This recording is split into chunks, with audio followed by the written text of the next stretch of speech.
Hello everybody, it's Wellness Wednesday here at Bright Shores, and we're combining our Wellness Wednesday post with our Puiwitkat Stories post. So a couple weeks ago, a Native American student died by suicide at my alma mater at Dartmouth College. And we had a discussion as alumni about cultural understandings of death and loss. And I was raised with multiple understandings of death and loss. And I'd like to share what my Utukkanat, my elders, have said about that and what has been passed down for millennia regarding spirit transfer. So if you have the Puiwitkat, we are on page 78. And if you've been following along with us, we are reading the words from Kakinyak, Elijah Kakinya. He was from AKP. And on 78, this is what he says.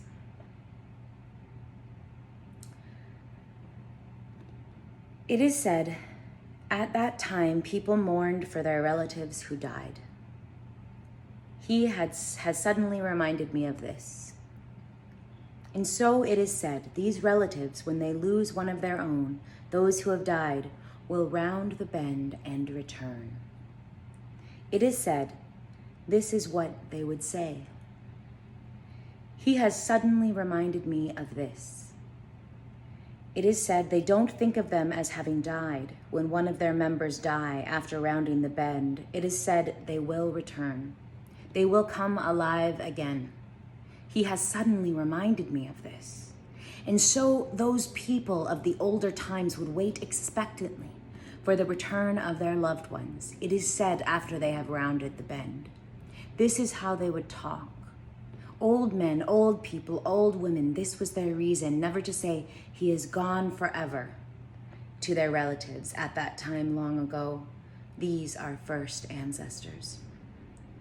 It is from Aktalik that this one has acquired this. Also from Tagluksak, my grandfather, and his wife, he had acquired this. From these two, who are also very old men, he had acquired this. He has, unfortunately, reminded me of this, and therefore provided me with something to talk about. These people would go around waking up sleeping ones when the weather was good. Those spirits who have rounded the bend are getting nearer, they said. Wake up, all of you, they would say to them. They would immediately awaken them in the morning. The spirits which have rounded the bend are near, they say. Wake up, all of you. This because they wait expectantly for the coming of those, their relatives. He has, fortunately, reminded me of this. The spirits who have rounded the bend are getting nearer. Quit sleeping. It is said that when the weather was good, they would all awaken each other's like that, waiting expectantly for their relatives. I'm finished with my extra story here at this point, the one he reminded me of. Those, their relatives who died, they didn't regard as dead. As we see too, they would expect them to come. We today, on the other hand, expect our relatives' return when Jesus comes, when the Lord comes. Because he lives then, we expect their return. I really like that passage because he really dives deep into ancient understandings of life and death and then wraps it up in a contemporary way. A lot of he was Christian and a lot of elders were Christian. If you want to know more about that, I encourage you to watch Nipa Elit Kusipta, The Voice of Our Spirit, on Vimeo under Rachel Edwardson.